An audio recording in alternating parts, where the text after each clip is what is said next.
Boa tarde, galera. Hoje eu tô aqui com o Renato Aoyama. Pra quem não sabe, ele é irmão do Bruno. Lembra do Bruno, daquele vídeo aqui que vai passar aqui em cima? É o Bruno. Então, o irmão dele tem um projeto chamado Saúde para Maiores no Instagram e é um projeto muito bacana. Renato, primeiramente, boa noite, né, pra gente aqui que é a noite. E fala um pouco aí do seu canal, cara, Saúde para Maiores. O que é esse projeto? Primeiramente, boa noite pra galera que tá me ouvindo e assistindo o podcast do José. Eu queria agradecer por ter sido convidado para ter essa oportunidade de falar um pouco mais sobre a minha vida, sobre o que eu tenho feito nos últimos dias e também parabenizar o José por essa atitude que eu acho brilhante de convidar outras pessoas para falarem sobre suas vidas. Acho que todo mundo sempre teve uma vontade de falar um pouquinho sobre si, sobre o que está fazendo e mostrar para os outros, e ele sempre convoca pessoas brilhantes. Então eu gostei muito de ser chamado, me sinto bastante honrado. Falando um pouco sobre o Saúde para Maiores, que acho que foi o que motivou eu ter sido chamado, esse convite para eu falar um pouco mais hoje a respeito disso. O Saúde para Maiores ele é um projeto que eu criei baseado em dados epidemiológicos, dados da própria medicina e por uma vontade própria. Eu brinco que ele é o meu projetinho de quarentena e que a partir desse projetinho de quarentena se tornou uma coisa muito maior. E por que eu falei em dados epidemiológicos e dados de medicina? Para dar um panorama, um contexto sobre como ele surgiu, é o seguinte: no Brasil a gente tem uma especialização que poucos conhecem, né? Ela ainda é pouco conhecida, é a chamada ebiatria. O que seria a ebiatria? Ela é a medicina voltada para o cuidado do jovem e do adolescente, né? Até adultos jovens, claro, tem um pouco de divergência nas idades ao redor do mundo, mas essa faixa dos 11, 12 anos até pelo menos uns 18, 19, como aqui no Brasil a partir dos 18 a gente já tem a maioridade, mas em outros lugares do mundo o ebiatra pode atender até os 21 anos. E a ebiatria, ela é uma especialização que surgiu a partir da pediatria. Ou seja, primeiro você tem que ser pediatra para depois fazer essa especialização. E aí o cuidado do adolescente, como vocês devem imaginar, ele vai muito além da pediatria normal, de um tratamento de uma criança. Vocês já devem ter ouvido falar, por exemplo, que a consulta do adolescente você tem o direito, como médico, de poder pedir a permissão para os pais, e se eles aceitarem, claro, para você atender o adolescente em si de uma maneira isolada, porque muitas vezes o adolescente ele se sente retraído para falar as coisas, né? E aí foi pensando nisso, nos dados que no Brasil a gente tem mais de 40 mil pediatras, para algumas centenas somente de ebiatras, foi pensando nisso que eu comecei a criar minha página. E também pensando na minha própria vivência pessoal, de assuntos que eu tomei contato durante a minha adolescência, a minha juventude, assuntos considerados para adulto, por isso que vem esse joguinho do Saúde para Maiores, né? Assuntos polêmicos que muitas vezes as pessoas têm dúvida, e aí por isso eu criei esse projeto para falar um pouco mais sobre isso na área da saúde, mostrar para as pessoas que tudo está relacionado à saúde, né? Você pode falar de drogas, pode falar sobre sexualidade, sobre saúde mental, tudo isso, então trouxe para o campo da saúde. Bacana pra caramba. E assim, pô, você trouxe temas como uso de drogas em festa, o uso, até próprio, acho que sexualidade, você não falou um pouquinho sobre sexualidade, se não me engano? Você trouxe também esse assunto? Com certeza, sim. Você pode falar só uns temas que você jogou no seu Instagram já? Só com alguns posts que você já fez? Então, o Saúde para Maiores ele é dividido em 4 categorias. Essas 4 categorias a gente coloca de cores diferentes para ajudar mais na identidade visual da nossa página, né? Eu falo nossa porque não sou só eu. Eu tive a ideia principal, claro, tive a ideia, mas aí eu convoquei uma equipe de médicos super especialistas em suas áreas, super reconhecidos, de diferentes especialidades, para me ajudar a falar sobre isso. Porque além de eu buscar informação de fontes confiáveis, que são as fontes científicas, pessoal da área da saúde, que pesquisa normalmente PubMed, Web of Science, essas plataformas, deve saber o tanto de artigo que existe, né? Então o que eu faço basicamente é traduzir esses artigos para uma forma que as pessoas consigam entender com uma linguagem adequada para esse público, que é o público que eu entendo e procuro ajudar. E aí eu mando pros médicos para eles avaliarem, revisarem o conteúdo e me ajudarem e falarem, tá tudo certo, pode postar, que as informações estão boas. Uhum. E aí, essas quatro categorias que eu falo é saúde mental, aí eu falo doenças e condições em geral. Então, nessa doenças e condições em geral, eu posso falar, por exemplo, de diabetes, de asma, que são doenças até bastante conhecidas do público. Posso falar, por exemplo, sobre espinha, sobre foliculite, sobre esse tipo de assunto. Uhum. A parte de sexualidade, nós tratamos temas, por exemplo, métodos contraceptivos, coisas relacionadas à libido, que muita gente tem interesse em saber. Nosso próximo post, já vou dar um spoiler aqui que vai rolar essa semana, é sobre objetificação feminina, né? Os perigos para a saúde da objetificação feminina, do assédio sexual. E a parte por último, a parte de hábitos e vícios que eu falo, e que aí entra bebidas alcoólicas, cigarro, drogas de diferentes tipos, teve o post do narguilé, então tem tido uma repercussão bastante grande a página, o pessoal tem gostado bastante. Legal. Vamos segurar um pouquinho isso ali e vamos voltar no tempo. Falando um pouco sobre a sua trajetória, cara. Como é que você era no cursinho? Como é que foi esse começo da sua faculdade? Você sempre quis fazer medicina? Era um cara que se destacava? Porque, pra quem não sabe, o Renato faz medicina na USP. Então, assim, o Renato faz medicina na USP. Então, você imagina que, o Renato, a vida inteira dele, ele pensou assim... A primeira palavra que ele falou foi USP. E como é que foi isso aí, cara? Essa trajetória sua? Então, eu sempre brinco com as pessoas que eu fui o cara que caiu de paraquedas na Faculdade de Medicina da USP, né, na Pinheiros, bastante reconhecida, uma referência, né, para o nosso país. E por que eu falo que eu caí de paraquedas? Eu estudei numa escola de bairro, uma escola particular de bairro durante a minha infância. Era uma escola boa, né, gostava bastante dos meus professores e tal. Depois eu fui para uma escola pública do ensino médio, ETEC, tem muitas ETECs aqui em São Paulo, são escolas de nome até, que era onde meu irmão tinha estudado. Eu sempre bem que eu segui meu irmão durante a vida inteira até a faculdade, né? Depois a gente acabou entrando para faculdades cujas atléticas são consideradas rivais, né?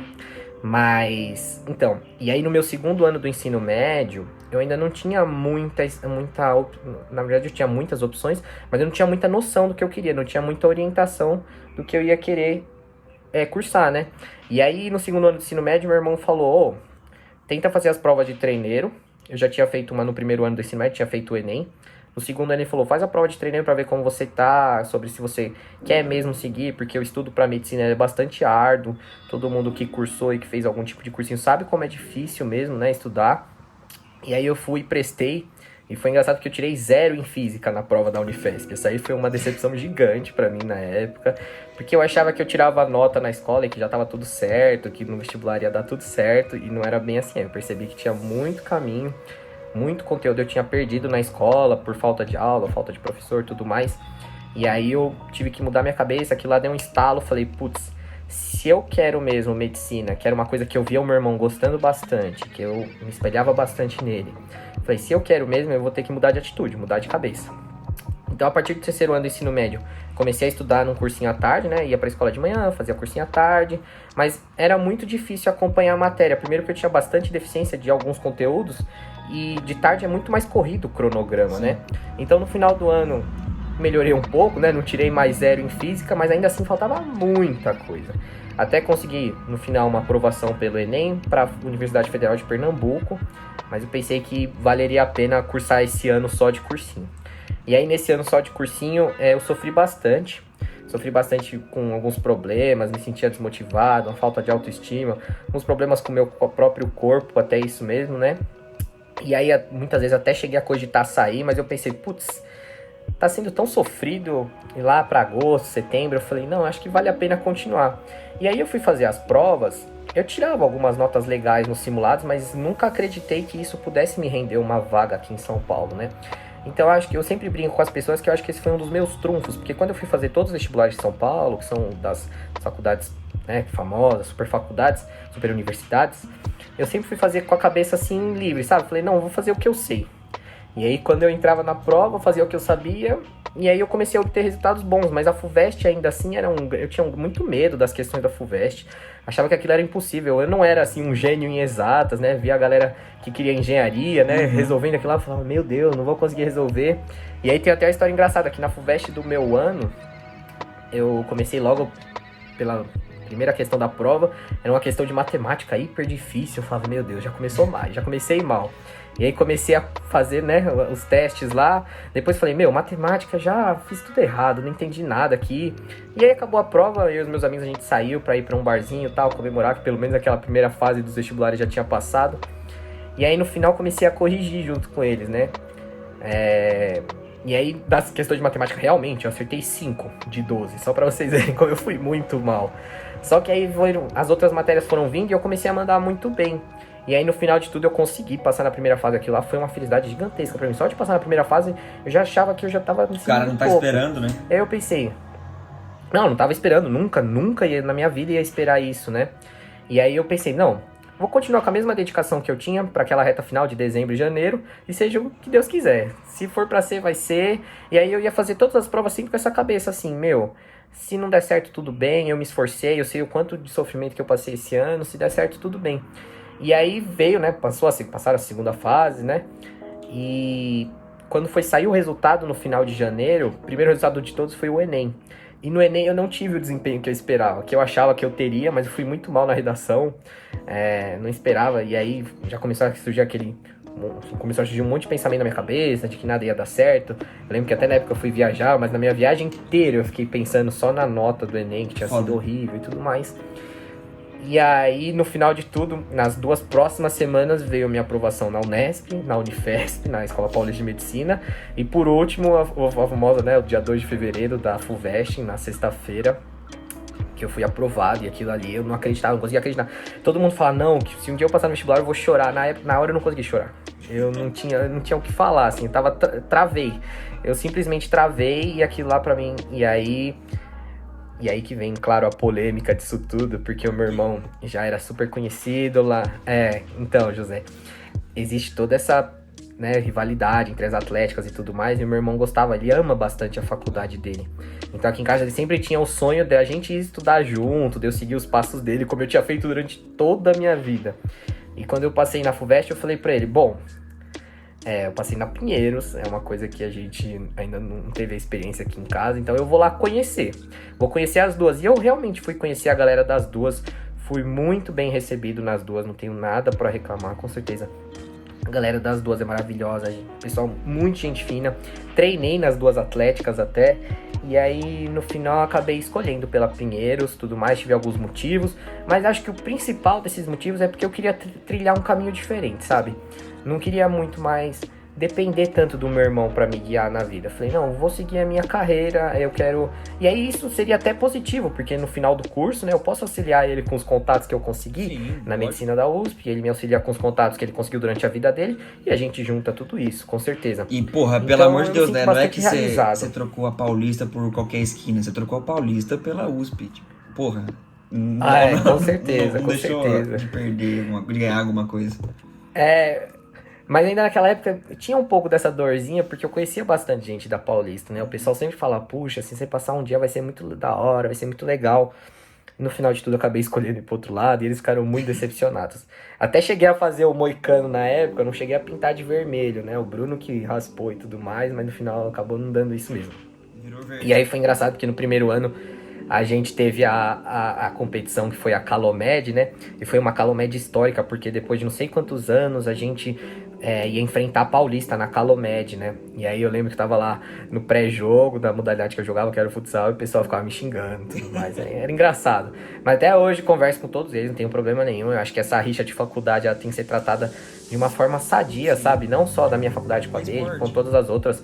O esporte, ele é mais uma extensão da faculdade, né? Você não pode ficar arranjando uma rivalidade, assim, tão ferrenha com os outros. Até porque no meio profissional você vê o pessoal conversando, todas as faculdades são hiper bem qualificadas, todas as faculdades são ótimas. Então, acho que isso aí fica mais lá no esporte, na rivalidade do esporte, que tem que ser trazido para a sua carreira profissional. E falando da faculdade, cara, na USP, como é que foi seu primeiro e seu segundo ano aí?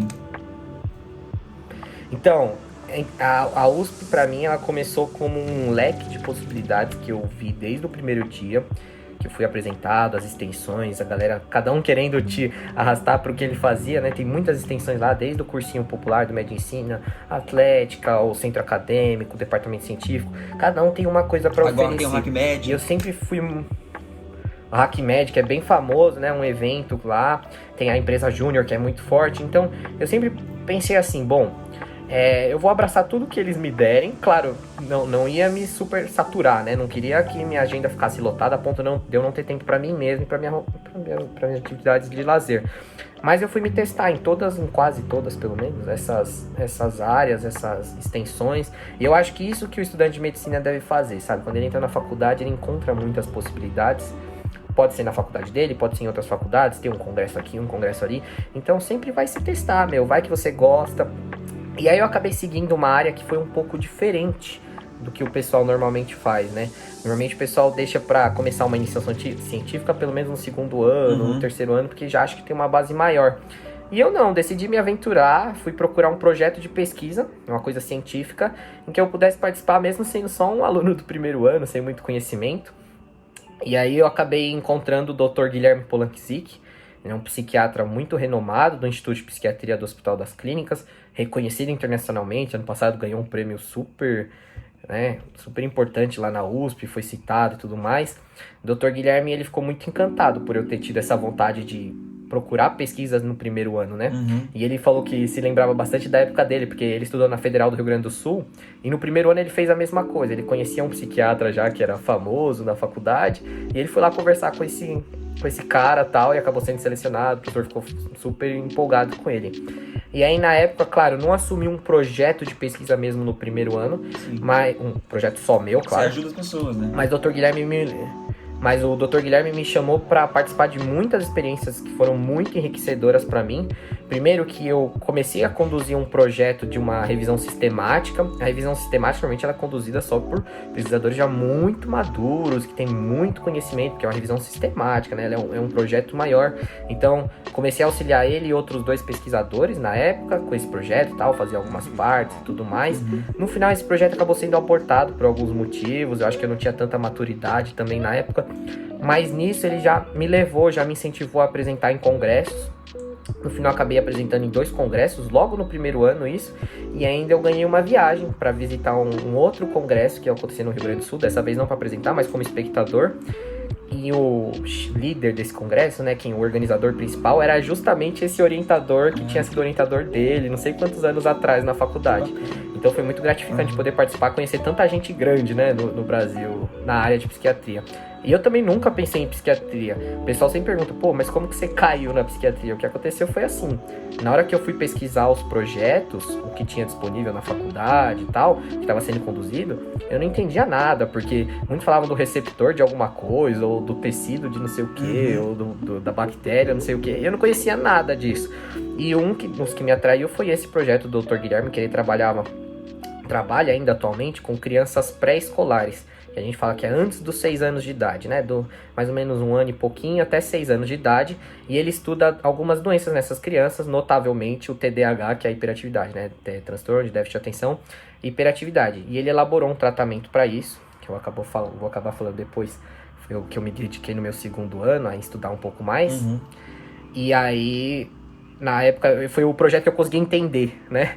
O que eu consegui entender o resuminho. E aí foi por isso que eu fui falar com ele e ficou super feliz. E eu falo que isso serve como um aprendizado na medicina, né? Você não pode ter medo das coisas, sabe? Sim. Claro que as pessoas têm receio. Puxa, eu sou só um aluno do primeiro ano, eu sou só um aluno do 2º ano. Não, você passou na faculdade, você tem o seu mérito, você é uma pessoa. E os pesquisadores, eles gostam que as pessoas vão lá conversar com eles, tipo, eles se sentem, assim, honrados de você ter escolhido ele pra alguma coisa. E eles não vão mandar, então, muitas pessoas... o cara do 2º ano pra fazer coisa de cara do 4º ano. Isso que as pessoas Com confundem, certeza, então. nunca. Eles sabem como que funciona, que é uma escadinha, né? É bem planejado, tudo mais. Claro, também não vou ser tão hipócrita. Existem alguns orientadores que são ruins. Conheço pessoas que não gostaram na época da experiência que tiveram com outros orientadores. Mas o que eu falo que o Dr. Guilherme me abraçou, assim. E você sempre tem a opção de sair, se você quiser. Né? Se aquilo ali não tá te fazendo bem, você aborta o projeto e decide não mais conduzi-lo. Mas gostei bastante da minha experiência, então, pra mim, fazer iniciação científica desde o primeiro ano foi muito gratificante. E aí, sobre esses congressos que eu contei e tudo mais, foi assim, eu fui apresentar os resultados preliminares dessa revisão sistemática que a gente estava fazendo. E aí, no primeiro congresso que eu fui, que era um congresso da USP, na etapa regional, que eram só os candidatos que eram da Faculdade de Medicina da USP que estavam disputando, né, pra ir pra etapa que era com outros alunos da USP, de outras áreas, né, de área de exatas, que tinham feito suas iniciações. Na etapa local, né, da Faculdade de Medicina, eu fui o primeiro colocado. Isso para um aluno de primeiro ano é incrível, né? Recebi nota máxima na apresentação, depois eles divulgaram, eu fui o primeiro colocado. Falei, nossa, nem esperava isso. E a segunda etapa era em inglês. E eu me sentia, assim, preparado por ter feito inglês na vida, mas ainda tinha aquele friozinho na barriga, né? Não é usual, né? Não é fazer uma coisa que a gente apresentação em faz outra todo dia. língua. Exato, e nos congressos normalmente, assim, além das pessoas normais, são outros estudantes, falando normais, claro, né? São outros estudantes como a gente, vem os orientadores, os professores, a galera que é muito influente, e eles vêm perguntar pra você, você fica até meio tremendo na base, né? Mas no final deu tudo certo, apresentei super bem. Acabei não sendo premiado na segunda fase, mas é porque era muito difícil, eram poucos prêmios pra muitas pessoas disputando, que eram basicamente todos os cursos da USP, né?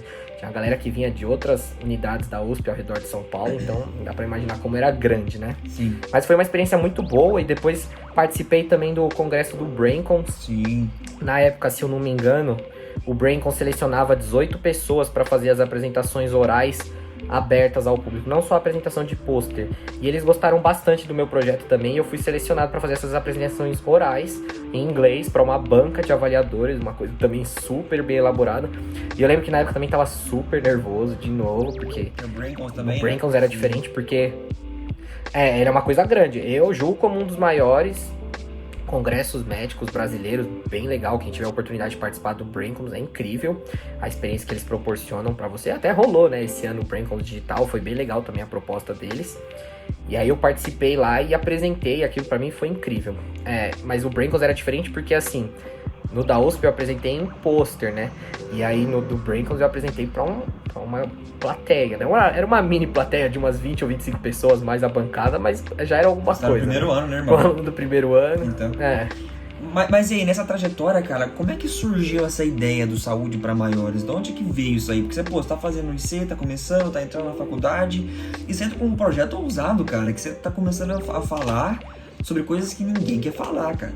Eu, assim, vou falar sobre o que ninguém quer tocar. Sobre coisas que ninguém quer falar.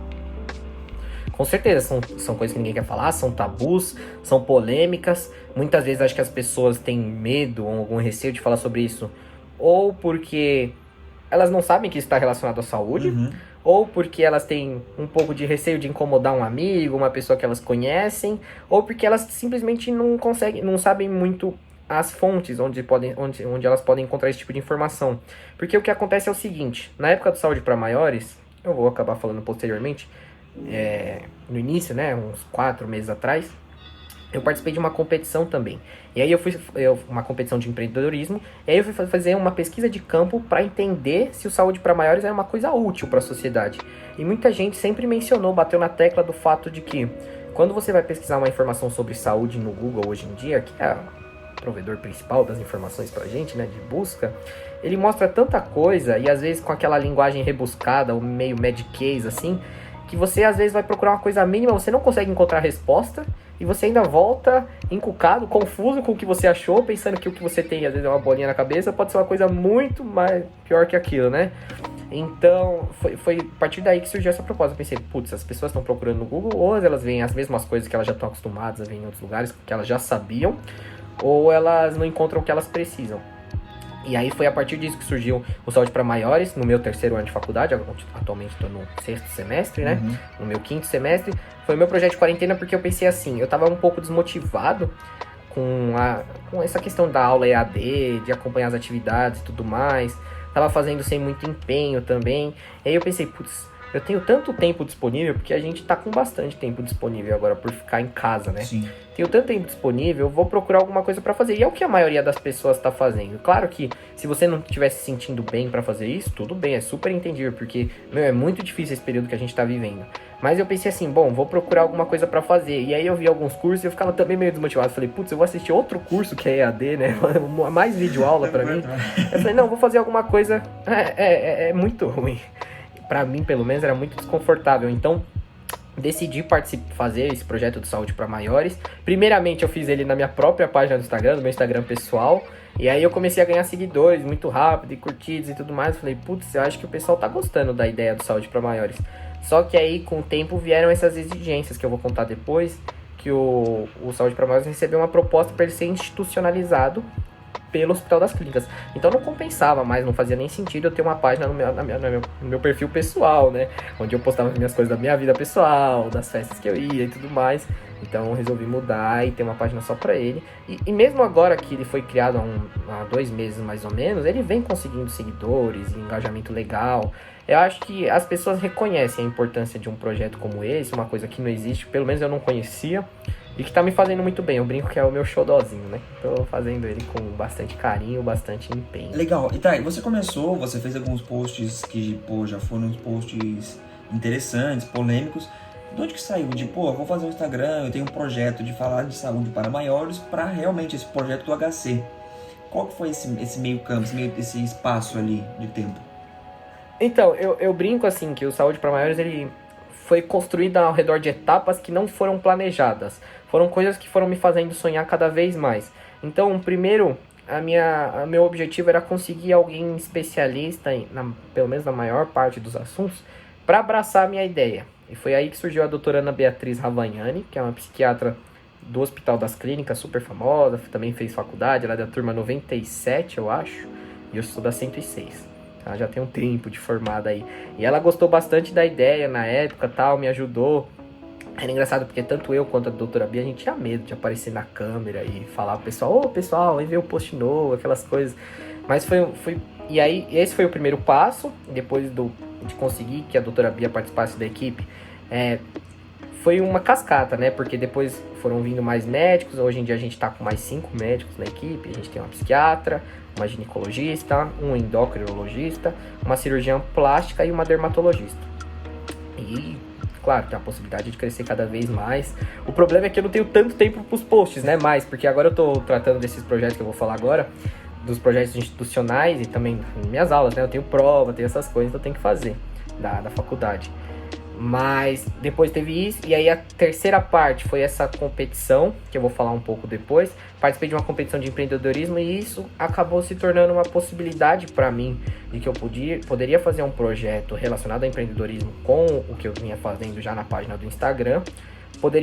E aí veio a quarta questão, que foi quando eu consegui o contato de um dos chefes do Hospital das Clínicas, do Instituto da Criança e do Adolescente, que nada mais é do que trata...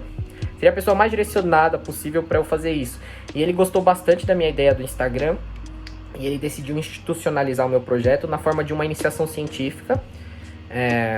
Claro que nesse momento não está sendo remunerada, porque o foco das instituições de financiamento são projetos voltados para a Covid, com certeza. Tá muito certo isso. Mas já é uma forma de eu ter meu esforço, né, reconhecido e de alguma forma ele aparecer no meu currículo também. Então deixou de ser só um hobby de quarentena para ele aparecer lá como uma coisa que eu tô fazendo em prol da saúde pública, em prol das pessoas e tudo mais. A gente vai estar procurando meios de transformar isso também, além de ser uma iniciação científica, transformar em algo para a sociedade. A gente está procurando formas de fazer isso, alguma forma de trazer isso para o público em geral, né? A gente tem o nosso nicho reduzido, claro, dos nossos 330 seguidores, mas o nosso foco é ampliar o projeto cada vez mais e levar para outras pessoas, porque o Dr. Clóvis Silva, que ele é o chefe, ele sempre fala que o objetivo da universidade pública, mais do que ensinar os seus alunos, é retribuir para a sociedade o que a sociedade faz. Porque é a sociedade que banca a gente, é a sociedade que colocou a gente lá. Então a gente tem que retribuir o que eles fazem. E também como um dever médico, claro, de fazer sempre pelo bem do outro, a saúde de alguma forma. Legal. Como é que foi essa competição da USP que você ganhou, cara? Explica pra mim. Então, não, a gente não ganhou, a gente ficou muito bem colocado na competição em geral. Fomos muito elogiados pela bancada e tudo mais. Mas tava bem... Tinha bastante gente qualificada, né? Tinham muitos projetos legais sendo conduzidos. Essa competição se chamou Desafio USP Covid-19.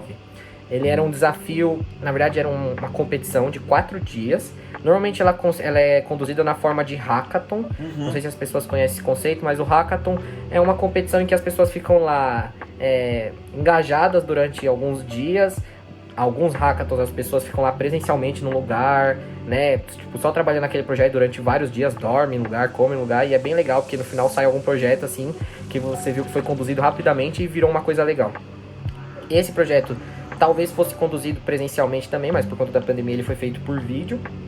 Mas a imersão foi praticamente a mesma. Eu brinco porque ele durou 4 dias. a gente ia acordar, ele começava as atividades, eu não sei se era 8 ou 9 da manhã, e a gente ia acabar as atividades destinadas àquele dia às 10 da noite. Foram 4 dias, assim, Imersão. bem puxado, bem competitivo. Isso, e aí, porque, qual que era o desafio, né, em si? Como ele foi organizado pelo Núcleo de Empreendedorismo da USP, o objetivo era fazer algum produto que pudesse trazer um retorno no contexto do Covid-19, né, da pandemia.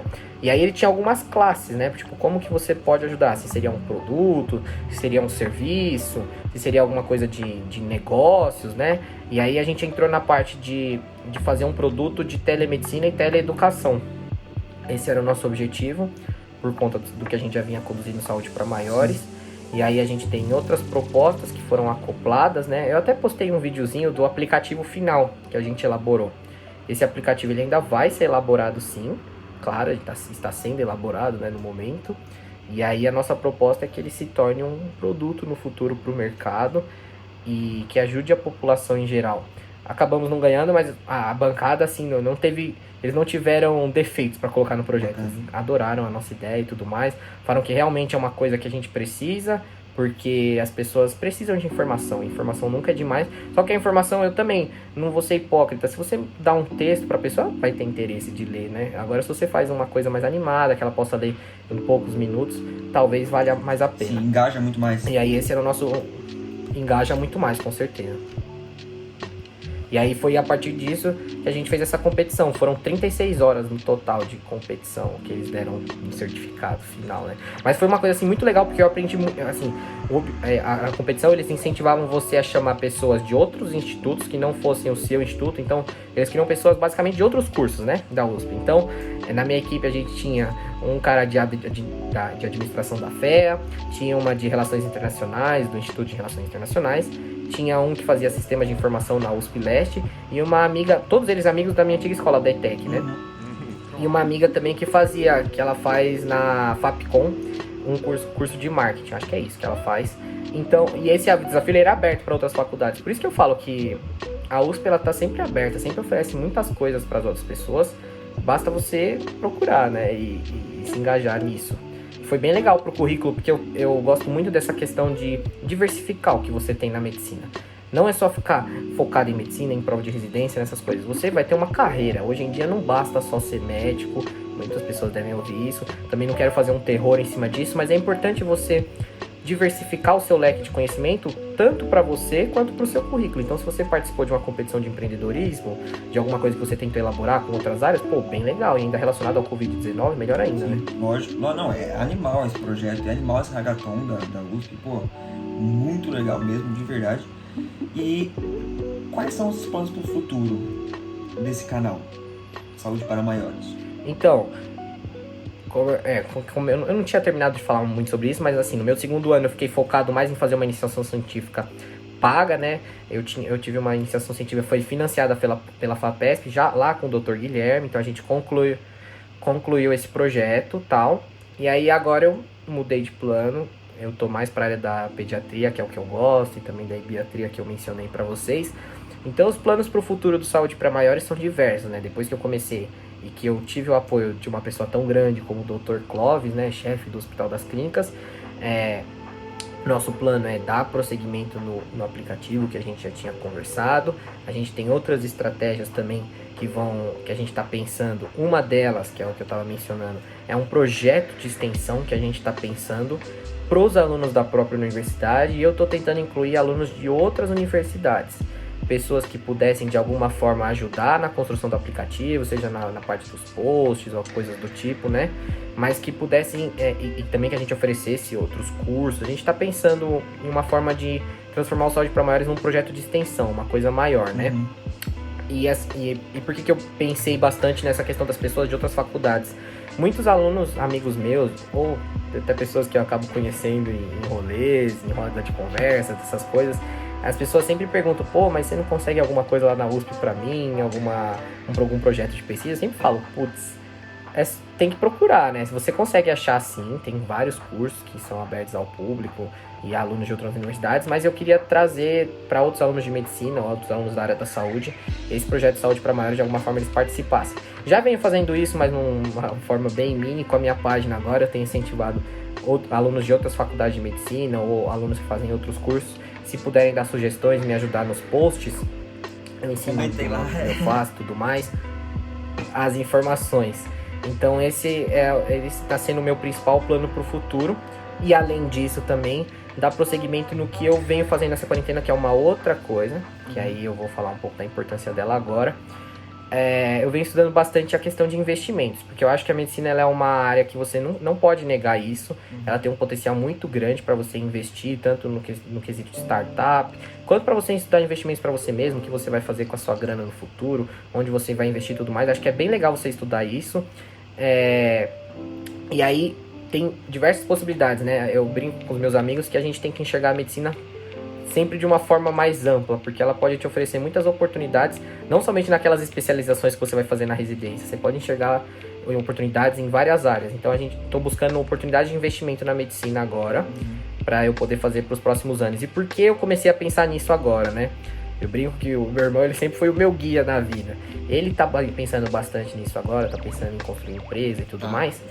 E ele teve essa ideia enquanto ele tava no intercâmbio, né? Ele teve essa ideia e ele falou, eu tive essa ideia atrasado, porque eu já tava indo do quarto pro quinto, agora tá super preocupado com o internato, não tem muito tempo para ficar pensando, tem que ficar lá, né, sofrendo para conseguir conduzir as coisas da medicina com os projetos dele da vida pessoal. Então ele falou, se você começar a pensar nisso antes, talvez você consiga até botar isso em prática antes de entrar no internato e já entrar no internato com a cabeça, com certeza, já entrar no internato um pouco com a cabeça mais leve, no sentido assim, depois que a gente entra em medicina, muitas vezes a gente fica preocupado, pô, depois que eu passei na medicina eu tenho a prova de residência, aí vai ser outra dificuldade. O pessoal sempre fala, até eu começar a ganhar dinheiro, vai demorar bastante tempo e tal, porque a medicina tá muito saturada hoje em dia. Então por que não pensar em outras coisas enquanto você ainda tem tempo, né? Acho que é bastante válido isso.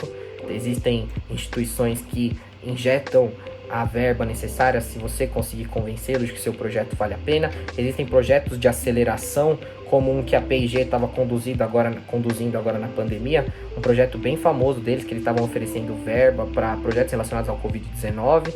A gente até pensou um pouco tal, em colocar para P&G, né, oferecer a oportunidade, mas acabamos não colocando no final. Mas o que eu falei assim, sempre procurar coisas novas. A gente tem tempo por enquanto e no futuro o tempo vai ficar cada vez mais escasso para você pensar nessas coisas. A gente tem o privilégio de não estar no internato. Primeira coisa, foi o que seu irmão falou, tá?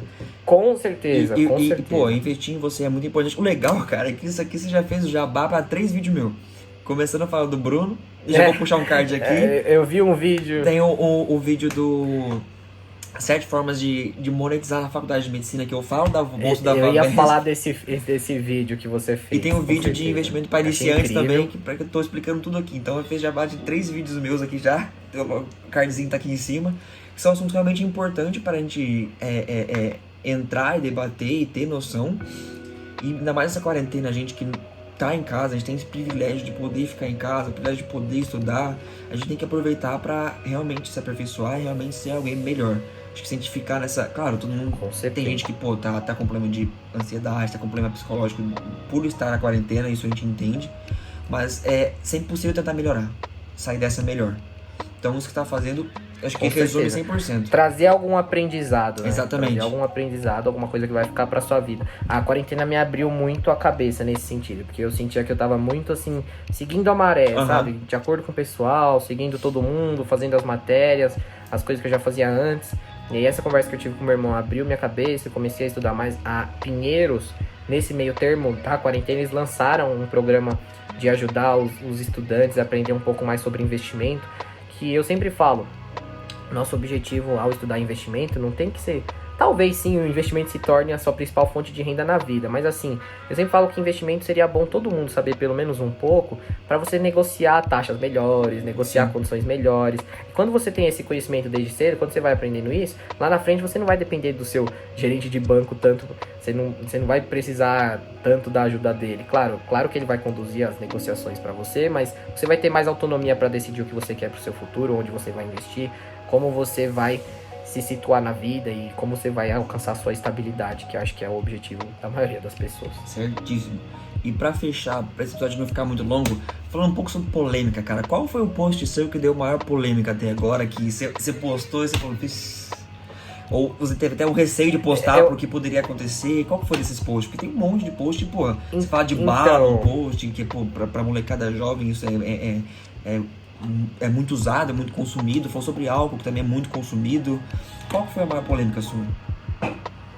Eu acho que o post, assim, muitos posts que eu fiz foram polêmicos, principalmente os posts que falavam alguma coisa sobre sexualidade e os posts sobre hábitos e vícios. Eles, de hábitos e vícios principalmente, eram sempre os que eram mais polêmicos.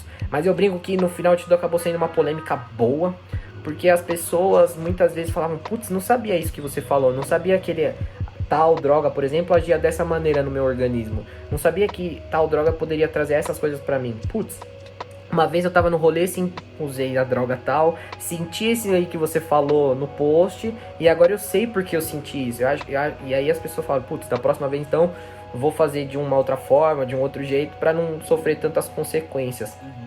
E isso era muito gratificante pra mim, porque eu falo, a partir do momento que eu consegui ensinar ou melhorar a vida, a consciência de uma pessoa, pra mim já tá ótimo. E aí, agora sobre o post mais polêmico de todos, eu acho que foi o post que me deu mais medo. Na verdade, ele não deu tanta polêmica assim, mas o que me deu mais medo de produzir foi o post do narguilé, ou arguilé, né, como algumas pessoas falam. Por quê? Porque ele não é considerado uma droga, né? Ele não é tão mal visto pela sociedade, mas ele sofre com bastante tabu pela parte da sociedade. Tem muitas fake news relacionadas aos prejuízos para a saúde que o narguilé pode provocar, algumas verdadeiras, outras falsas. Então, essas informações eu consegui juntar, estudei bastante, eu fiquei quase 2 dias produzindo o post, ali procurando as melhores informações, porque eu queria, na hora que eu fosse produzir o post mesmo, eu queria trazer o melhor fonte de informação possível. Então eu peguei fontes bastante renomadas, estudos bastante concretos, e no final o pessoal gostou do que viu, entendeu melhor sobre como funciona o arguilé, quais são os benefícios, quais são os prejuízos que ele pode provocar na saúde. Algumas pessoas até comentavam assim, putz, eu não gostei tanto de ler, mas eu sei que você tá certo. e achei isso bem legal, bem engraçado, o pessoal assim comentando, sabe? Sempre contribuindo pra página crescer. Eu fico bastante feliz de poder estar fazendo esse tipo de conteúdo. Até porque eu tinha interesse em saber essas coisas, mesmo não usando, eu tinha interesse em saber como funcionava, né? Na nossa sociedade a gente tem muitos tabus de falar, putz, a droga faz mal. Eu acho que, eu sempre falo que a minha página, ela não é um ProErd. Porque eu falava que nesse tipo de abordagem, você sempre fala que droga faz mal, ou que você não deve usar isso ou aquilo, né? Mas eu não tô aqui pra dar lição de moral pras outras pessoas. Eu só quero mostrar a informação como ela tá nos estudos científicos. Eu só quero mostrar pra você o que vai acontecer. Eu não quero te dar bronca. Se você escolhe qual caminho você vai trilhar, você escolhe quais decisões você vai tomar. Eu só tô aqui pra tentar te ajudar e te mostrar o que acontece. Você é um facilitador de informações. Você pega a informação, de acesso à informação, mastiga e joga. A pessoa faz o que ela quiser e você tá gerando saúde com isso, porque como você falou, muitas pessoas mudaram alguns hábitos dela por causa de um post seu. Então se você conseguir com certeza. mudar o hábito de 3 pessoas, você gerou saúde para 3 pessoas e é isso que a gente tem que fazer. A gente é aluno de medicina. Acho que na própria medicina, muitas vezes, a gente ainda sofre com um pouco de conservadorismo, de não discutir tantos esses assuntos. Na faculdade mesmo, muito difícil, talvez uma matéria ou outra, que você vai discutir essas coisas do dia a dia, né? E na minha página eu trago assuntos relacionados ao dia a dia que as pessoas reconhecem no cotidiano delas. Por exemplo, o último post sobre foliculite foi bem legal, que a foliculite é a espinha que surge depois de fazer uma depilação. Um monte de gente falava, caraca, então é por isso que surge, é por esse motivo, tal. O pessoal, até nesse tema que é um pouco mais banal, né, que você pode nem se lembrar que aquilo existe, a foliculite, ela tá presente na medicina, tem estudos relacionados à foliculite, você pode entender mais. Então eu traduzo, decifro tudo, entrego da melhor forma para as pessoas, da forma mais animada, que elas possam entender de uma maneira mais suave. Eu brinco que eu discuto saúde de um jeito leve. Perfeito. Renato, muito obrigado por esse episódio, deu 45 minutos, então já tá de bom tamanho. Gente, quem quiser saber mais do projeto do Renato, cara, segue no Instagram a página Saúde para Maiores, segue ele também, vou deixar os dois aqui embaixo. Que, puta, cara, eu perco um tempo lendo Saúde para Maiores, eu achei legal pra caramba essa ideia dele, essa iniciativa. Então, Renato, parabéns por isso, de verdade. E Pra quem ficou até aqui, se inscreve aqui embaixo, deixa o like, porque, pô, esse vídeo é muito bacana, acho que eu trouxe muita informação interessante, alguns insights também importantes sobre, pô, empreendedorismo, finanças. Então fica de olho no que ele falou, são coisas importantes de verdade. E tamo junto, porque semana que vem tem mais episódio. É isso aí. Valeu, galera. Acessem aí a página do José. O cara é brilhante. Ele faz entrevista só com gente que entende do assunto. E eu me sinto muito honrado por ter vindo falar um pouquinho do que eu faço aqui hoje pra ele. Tamo junto, Renato.